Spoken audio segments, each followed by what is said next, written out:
No contest. A 1-0 contest. Okay, I guess judges can't judge. That's great. And then a height is 5 feet and 8 inches. We got the weight with the 155, and then we got the reach for the 70. So, 6 inches less than Diaz. so it's Nate Diaz. No need for little details on who can do what on submission, takedowns, and fighting. That's why we're here. So what we're going to do on that note, we're just going to give you an idea of what's going to happen within the split decisions of Nate Diaz and Gomi. This is going to be a great fight, first of all. I mean, very exciting fight. They're both hungry. Both fast, both quick, very smart, athletic. They're both coming off losses. Nate Diaz, and that may not be the best thing to pump this fight up, but I know these guys want to win. Mm-hmm. Nate Diaz has been coming off more losses, though. He desperately needs a win.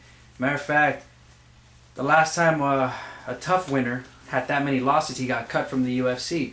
Do I think that would happen with Nate Diaz? I don't know. I don't think so. And one reason I'll tell you is because he always comes to fight, and that's one thing Dana White appreciates. You know, you may, whether you win or lose, sometimes the most important thing to him and the most important thing to some fans is that you go out and you just have a good fight. You know, you make it exciting. And Nate Diaz always gets in your face, right? He's almost like Nick Diaz in a way. I still don't think his boxing's as good as Nick Diaz, of course. I don't think anybody there's a lot of people, you know, I think that's just very, you know, extraordinary. Nick Diaz's boxing is awesome. But Nate Diaz, you know, he's got good jiu-jitsu, and remember, Nick Diaz did fight Takanori Gomi at Pride, the real deal. That's true. He fought him, so there's a little bit of a history between these two guys. And you should have seen the way, and they were in each other's face. I wouldn't. Usually Takanori Gomi doesn't even look in the eyes. He was looking at him that they have to break him up. This is an intense fight, and I know Takanori Gomi wants to win this fight because he lost to Nate Diaz's brother, Nick. Mm-hmm. And a hell of a fight, by the way. Oh, hell of a fight. Love that fight. But if he got caught in a triangle from Nick, he's got to be careful because Nate Diaz has some great triangles. He's got just great submissions in general. So he better keep it on his feet. I hope they keep on their feet. Unless one of them does actually get caught.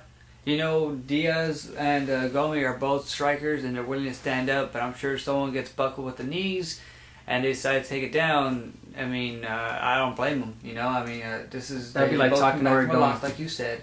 And if someone is getting out-striked, the smartest thing to do is to... The technical thing to do is to take them down and actually try to submit them, you know? I mean... Usually a fight will always end up on the ground, that's true. Yeah. But if Takanori Gomi is going to let Nate Diaz on the ground, he better knock him down and make sure he's out before he goes in for the kill, because Nate Diaz is always dangerous, and he does have a very tight triangle. You've seen it. I mean, the guy can put on a triangle and flip you off at the same time. And they also are both human. They can both get knocked out. Unlike some people, like Mark Hunt, I've never seen him get knocked out, and if he has, I haven't seen it. So basically what I'm trying to say is I still think, honestly, the fight of the night, what do you think so far? You think this is going to change anything? I think the fight of the night... This could be a fight of the night. I think the next fight we're going to talk about is going to have the knockout of the night, but I think this will be the fight. Well, you know, we still have Matt Hughes and Josh Koscheck, man. That's true. Oh my God. It's going to be very That's going to be one hell of a fight. But, you know, I don't know. You know, I think Mark Hunt will make it exciting, too. He has the possibility of making it a KO of the night. But for Nate Diaz and Takanori Gomi, I think you're right. We hit the nail right on the coffin. I think that is going to be potentially the fight of the night. It should be exciting. Who do I think takes it?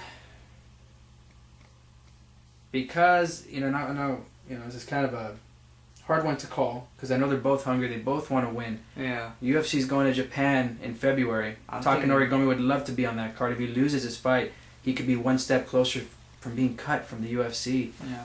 But I don't think they would do that. If they're smart, Dana, don't you fucking cut Takanori Gomi if he loses. Don't you dare do it. Because you know you need him for that Japan card. You just do. You know, they're saying a lot of people don't even think that UFC is going to be successful when they go to Japan. Why? I don't get it. When they say that, I mean, they go everywhere else and they're successful. And the reason they're saying that, by the way, is because they don't have a superstar like Sakuraba. They don't have a champion. Like, you know, Okami almost, he had the chance to become champion when he fought Silva, but Silva just dominated him, just overwhelmed him. Yeah, that's right. I don't give a shit if you don't have a champion. Look at Michael Bisping. He goes to so many different places. Sydney, Australia. He goes to his own hometown, and he does fine. They do great with pay-per-view buys, and then also, I mean, come on, ticket sales. I think they're going to be just fine. You know how much Japanese love their MMA. Oh yeah, they're a lot more respectful than American Americans, really. I mean, like Yeah, they're quiet. They're not like booing whenever they're on the ground. They're not taking any restroom solutions. breaks. Oh yeah, they're not taking any restroom breaks. They're not texting. Yeah. And I know I'm pretty sure there's a lot of people who fucking text when you're at a UFC event. Yeah. And here in like the I'm States, over here at the event when you already know. I mean, okay, whatever. smiley face, LOL, and all this other shit. Yeah. But no, man. Yeah, over there they're very. They're very respectful. They're very respectful. Who do I choose there's really here? no denying that, dude. I mean, if it's wrestling or any kind of sport, Yeah. they're just They love all it. around respected. They're to what's very going on. appreciative. Yeah, they're awesome, man. And you know, I know Rampage has already said that he wants to be on that card. Dude, if Rampage is on that card, believe me, people, I don't see how you can see that the UFC is not going to be successful there. He has a base there. He fought in Pride in Japan for so Right. many years. People are going to want to see him again. Can you Absolutely. imagine? You know, can you imagine people are going to be thinking about all the shit that he did, all those slams? I mean, he's going to want to do a slam for the Japanese fans. You know it. He hasn't been able to do it in the UFC, but he'll try his hardest to do it there. I guarantee you. He's tried in the UFC. But I'll go Who's for that? Nate. I'm going to go for Nate. I'm gonna go Before with. we get away from that. I'm gonna go for Gobi, man. That's it. You know. I think it's possible, man.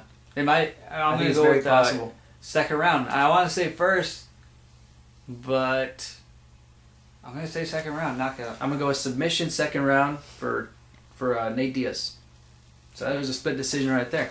All right, there you go. I'm gonna move on, ladies and gentlemen. Now we're gonna move on to another fight. This is in the heavyweight division.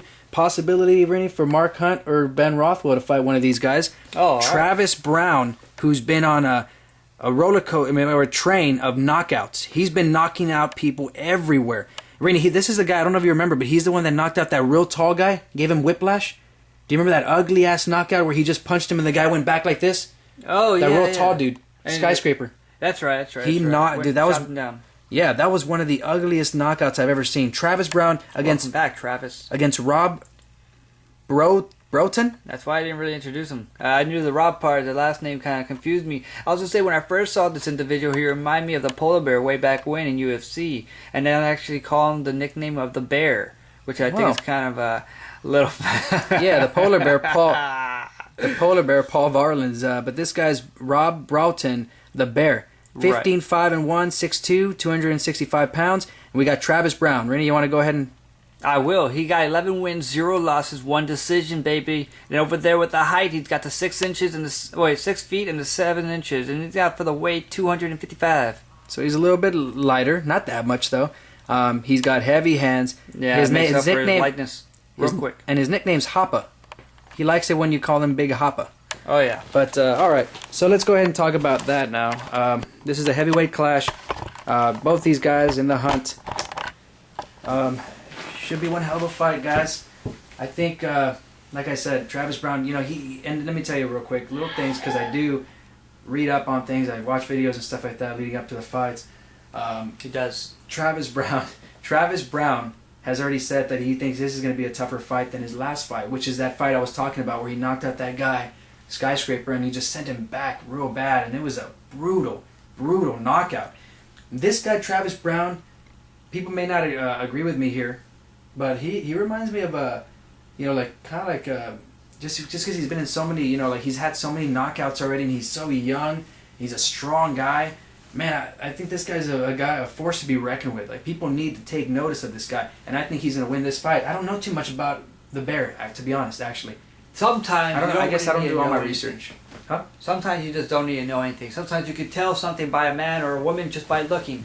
Like if you see a woman or a man in the corner, chances they're making money. Chances are they're not. Depends, but then you gotta watch. So there's always that little factor. I'm looking at this guy over here at the bear and I see potential. Maybe that's what his name should be. And I think this match, first round, he will knock the shit out of Travis. You think it's going to be the other way around? Maybe I just got a little ahead of myself. Wow. Maybe You know what? I don't know what I'm talking about. Maybe I do. But we have to tune in later on and find out exactly what's going to happen. Ladies and gentlemen, I think Rob has what it takes to actually not just, To rob this fight? Exactly. He's got, he weighs more. He doesn't have the height, really, but I mean, I'm sure he can make up for it, man. He's got a lot of pounds on him, though. Yeah. As you can see, he's heavier. And I don't know. I mean, Travis Brown, if he's fighting this guy, he must have watched tapes on this guy, and there must be a reason why he thinks he's going to be tough or tougher than Skyscraper. He's shorter too.